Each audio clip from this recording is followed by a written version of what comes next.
അമ്മയുടെ ചികിത്സയ്ക്ക് ഈ ആശുപത്രിയിലൂടെ നടന്നപ്പോൾ എനിക്ക് തോന്നിയതാണ് ഇക്കാലത്ത് കേരളത്തിൽ ഉറപ്പായും വിജയിക്കാവുന്ന ഒരു സംരംഭം.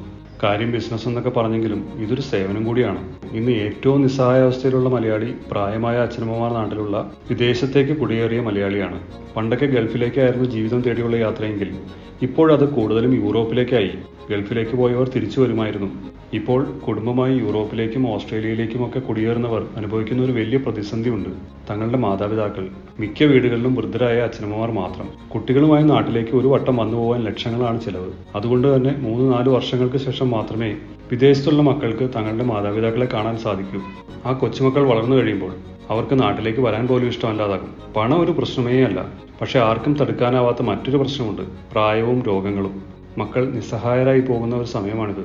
എല്ലാ ദിവസവും വീഡിയോ കോൾ ചെയ്താലും മക്കളെ വിഷമിപ്പിക്കാതിരിക്കാൻ അച്ഛനമ്മമാർ അവരുടെ വിഷമതകൾ മറച്ചുവെക്കും. അത് മനസ്സിലാക്കാനും അവരെ ഒന്ന് ആശുപത്രിയിൽ കൊണ്ടുപോകാൻ പോലും ആരുമില്ലാത്ത അവസ്ഥ. വിദേശത്തുള്ള മക്കൾക്ക് ആശ്രയിക്കാവുന്ന, അവരെപ്പോലെ തന്നെ തങ്ങളുടെ മാതാപിതാക്കളെ സഹായിക്കാനാവുന്ന ഒരാൾ നാട്ടിലുണ്ടാവുക. അതാണ് നമ്മുടെ സേവനം. അവർക്ക് എപ്പോൾ വേണമെങ്കിലും ധൈര്യമായി വിളിക്കാവുന്ന ഒരാൾ. ഭാര്യയ്ക്കും ഭർത്താവിനും കൂടി ചെയ്യാവുന്ന ഈ സേവനത്തിന് വേണ്ട ഏറ്റവും വലിയ മൂലധനം നിങ്ങളുടെ സമയമാണ്. എല്ലാ ആഴ്ചയിലും 2-3 ദിവസങ്ങളിൽ ആ വീടുകളിൽ പോവുക. കുറച്ചു നേരം അവരോട് സംസാരിച്ചിരിക്കുക. എന്തെങ്കിലും മേടിക്കാനുണ്ടെങ്കിൽ മേടിച്ചു കൊടുക്കുക. എവിടേക്കെങ്കിലും കൊണ്ടുപോകണമെങ്കിൽ കൊണ്ടുപോവുക. ദിവസേനയോ ആഴ്ചയിലൊരിക്കലോ മക്കൾക്ക് വിശദമായി ഒരു റിപ്പോർട്ട് അയക്കുക. ഒരു ദിവസം 4-5 പേരെ കാണാൻ സാധിച്ചാൽ പല ദിവസങ്ങളിലായി 15-20 അച്ഛനമ്മമാരെ നിങ്ങൾക്ക് സഹായിക്കാം.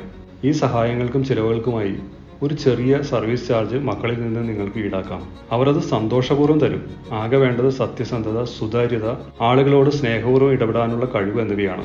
നാടൻ ഭാഷയിൽ പറഞ്ഞാൽ നിങ്ങൾ വീട്ടിൽ കയറ്റാൻ കൊള്ളുന്നവരായിരിക്കണം.